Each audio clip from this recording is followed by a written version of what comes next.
What's going on, everybody? This is Kyle Manzolini. Last night, I went to go see A Quiet Place, day one. Going into the movie, I was relatively excited. The marketing for this movie has just been great. I really liked the inventive standee that was spotted at the movie theaters that I've been going to over the past couple months. It's just brilliant marketing right there. I thought the trailers were great, and I really love the first two Quiet Place movies that John Krasinski did, because while those movies are pretty intense, they also have like a boat ton of heart behind it, because you really care about this family from a small area, and they've got the whole keep the silence thing down, and that first movie is like super good, and the emotional beats in that first movie still hit me to this day. And I thought part two did a excellent job of expanding the world, bringing us new characters, leaving beyond their family home and out into other parts of the world, and just to find if there were any other survivors, and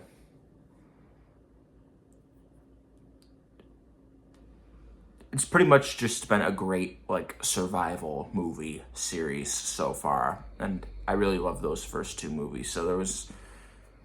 And I was very interested in a prequel idea, or a movie set around just day one, and like how, like, not like, partly I wanted how these creatures came into being, but I also I mainly just wanted a movie just to see what the chaos was like on that first day, or those first few days of the whole scenario. And this is very different tonally than the first two movies. Like, I thought them moving it to New York City was a great idea. Like, one of the loudest, if not the loudest city in America. Just have it set there, let all the chaos ensue there, give us some good characters that we can hope make it to the end of the movie. And I know people are going to really credit John Krasinski for this one because he did the first two, but he is still involved in this one, but he's not the director of this one. It's directed by, I think you pronounce it, Michael Sarnowski, who I didn't see his directorial debut, Pig, with Nicolas Cage, which I hear is pretty good. But I thought it was interesting that John Krasinski was able to lend this prequel movie to a new director. And guys,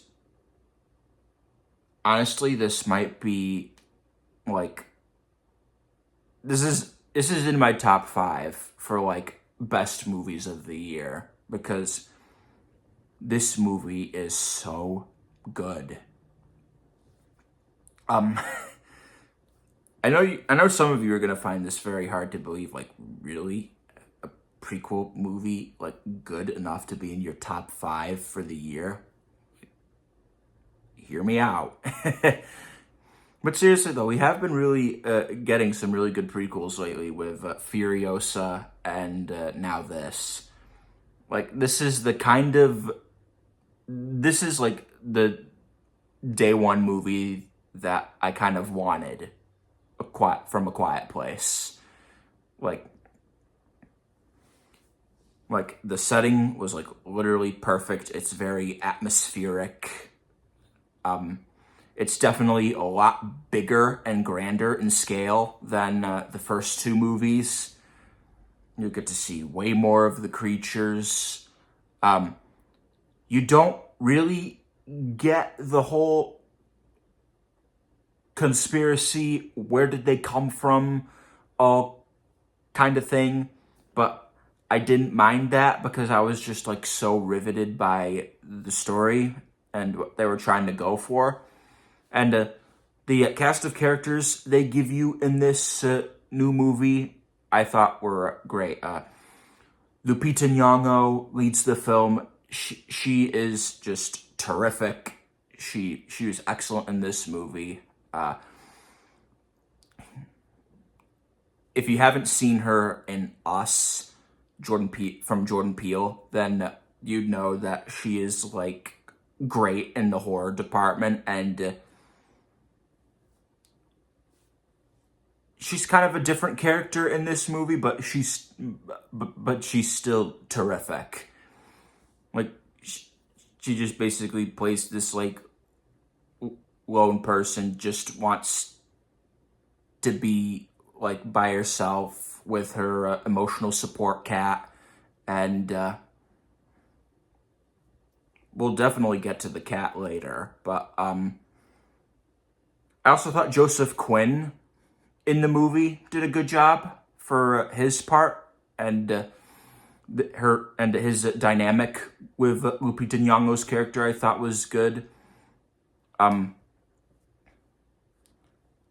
Like I said, this movie's like very tonally different from the first two, not just in its scale, but also with its story too. Like the first two movies are like focused on like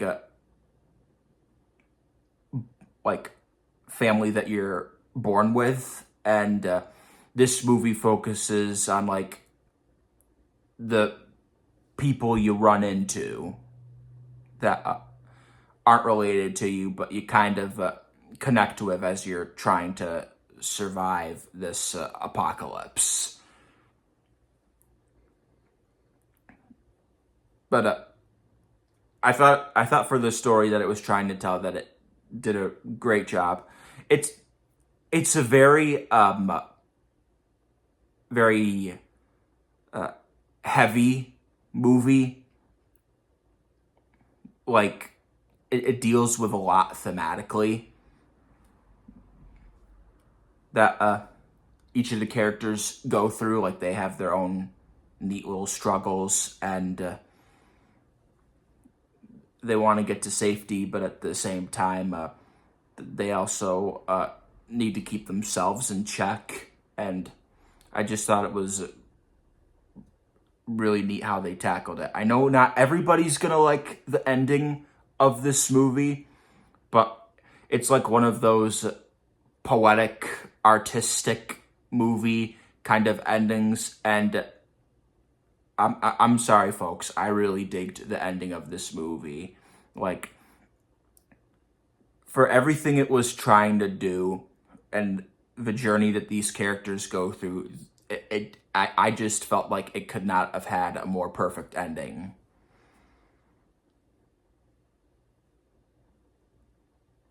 I feel like you already know the answer to the question that I'm about to ask. This is a 1000%. You need to see this in IMAX. Like, no joke. I literally jumped in my seat a few times because I usually don't jump in those kinds of movies, but that dang IMAX sound is just so immersive that it just like gets your blood boiling. Like I was really tensed up the whole movie because of how atmospheric the movie is, like, and especially on that large IMAX screen, you're like really trying to look like, where are these creatures? Where are they gonna strike next?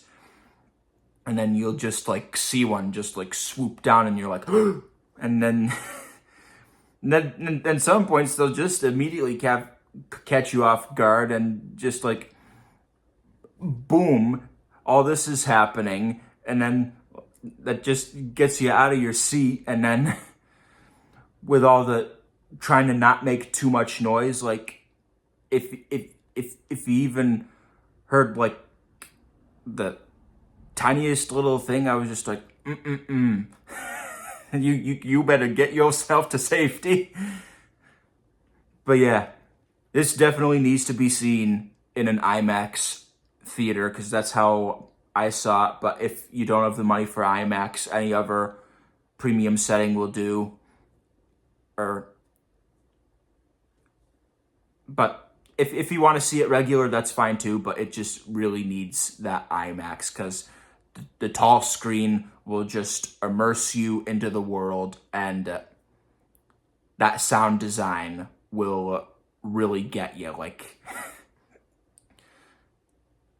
this is like genuinely one of the best premium experiences I've ever had, because not only was the movie very good, but the IMAX experience was like one of the best ones. Like, this movie proves that like horror movies were made for IMAX. So yeah, those are my thoughts on A Quiet Place Day One. Oh, I know I said I was gonna mention the cat before I close out. The cat is terrific in this movie. Like, try to find another cat in film that like takes this situation as seriously as possible. Like, that cat is a great cat, and definitely a scene stealer. You'll be fearing for his life. And yeah, the cat is terrific in the movie. So yeah, I think I covered everything now. Those are my thoughts on A Quiet Place Day One. Go see it. It's one of the best films of the year. Definitely one of the best of the summer. And yeah, I hope y'all enjoyed this review, and I will see y'all in the next one. Peace.